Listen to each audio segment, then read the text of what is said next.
Triphala is a fundamental Ayurvedic herb. It's the one herb that I think every American should be on. It's made out of 3 berries. It's a dried up 3 berries.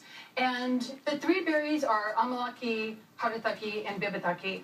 Amalaki is an antioxidant, and it is wonderful getting rid of inflammation in your body and increasing lean body mass, as well as helping to control your blood sugar.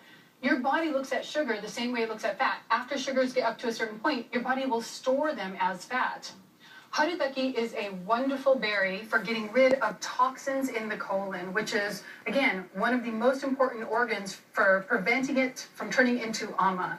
And Bibitaki is an herb that just gets rid of all of the extra water and fat in your cells. Well, I was curious about this. I had not heard of Triphala before. Which surprised me. Yeah, and we've talked about so many different things on the show, but how it slipped through the cracks, I don't know. But I had the medical unit research into it, and there's actually been studies done. I mean, typical high-quality medical studies. And guess what? In this big study we saw, 10 pounds were lost per person over 12 weeks. They did everything else the same, but they lost about a pound a week extra they would have lost.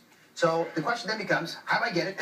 and how do I mix it up? What's the best way to take it? Walk us through the details. The best and the strongest way to take Triphala is as a powder. Not always the easiest way to take it, but it's definitely the most effective. And I came up with my own little Triphala treat, if you will. But this is how I actually take Triphala at my house.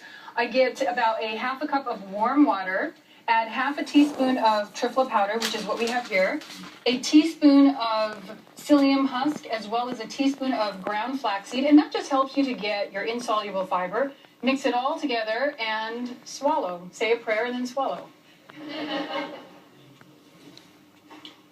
Oh. Now I know we haven't talked about it before. All right. That's really not a treat for the mouth, is it? For you Ayurvedic newbies, you can go straight to the pill, which is just as effective and a lot easier on the tongue. This I was just maybe not go with. And you say we have to take it at night? Yes, Ayurvedic herbs are given depending on the type of action you want. And so Triphala is taken at night because that is when it's most powerful in its detoxing activities. And you just take 2 tablets at night about an hour before you go to bed. I got to say, I have to thank you for this because there are a lot of folks who are going to benefit, I think.